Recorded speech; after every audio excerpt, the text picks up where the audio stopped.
अंबरनाथच्या चिंचपाडा खदानीची कोहोजगाव ग्रामस्थांकडून स्वच्छता केली जाते। यासाठी आजपासून खदानीतलं पाणी उपसण्यास शनिवारपासून सुरुवात करण्यात आली।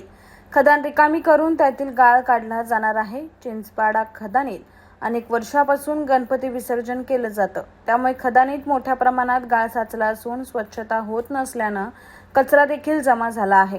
या खदानीच्या स्वच्छतेसाठी नगरपालिकेत विषय घेण्यात आला होता, परंतु विधान परिषदेची आचारसंहिता लागल्यानं निविदा प्रक्रिया लांबणीवर पडली आहे। अशात हे काम पावसाळ्यापूर्वी होणं गरजेचं असल्यामुळे अखेर कोहोजगाव ग्रामस्थांनीच पुढाकार घेत खदानीच्या स्वच्छतेला सुरुवात केली। कोहोजगावचे ग्रामस्थ नगरसेवक प्रदीप पाटील, चरण रसाळ, पंकज पाटील, मोहन पाटील, अजय पाटील, गुड्डू रसाळ, शैलेश रसाळ यांच्या उपस्थितीत आज या कामाला सुरुवात करण्यात आली। सुरुवातीला 2 पंप लावून खदानीतील पाणी उपसलं जाणार असून त्यानंतर गणपती विसर्जन ज्या भागात केलं जातं तिथली स्वच्छता केली जाणार असल्याची माहिती प्रदीप पाटील यांनी दिली आहे। अंबरनाथ नगरपालिकेने हा विषय खदान स्वच्छतेचा विषय घेतला होता।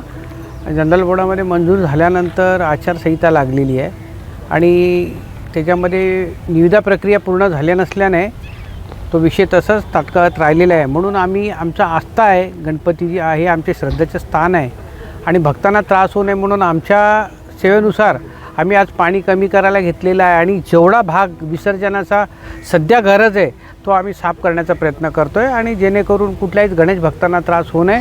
आणि आम्ही इथले स्थानिक रहिवासी असल्याने आणि ते भूमिपुत्र असल्याने येथील जे विसर्जनाची जी जबाबदारी शक्यतो गावकऱ्यांवर यापूर्वी होती, आता नगरपालिका उचलते, पण त्यालाही आमचा हातभार लागावा म्हणून आमचे चरण रसाळ आणि त्यांचे सहकारी सगळे येथे जमा आहेत आणि आम्ही आज 2-3 पंप लावून पाणी काढतोय आणि शक्यतो होईल तेवढ्या लवकर आम्ही हे स्वच्छता करण्याचा प्रयत्न करू।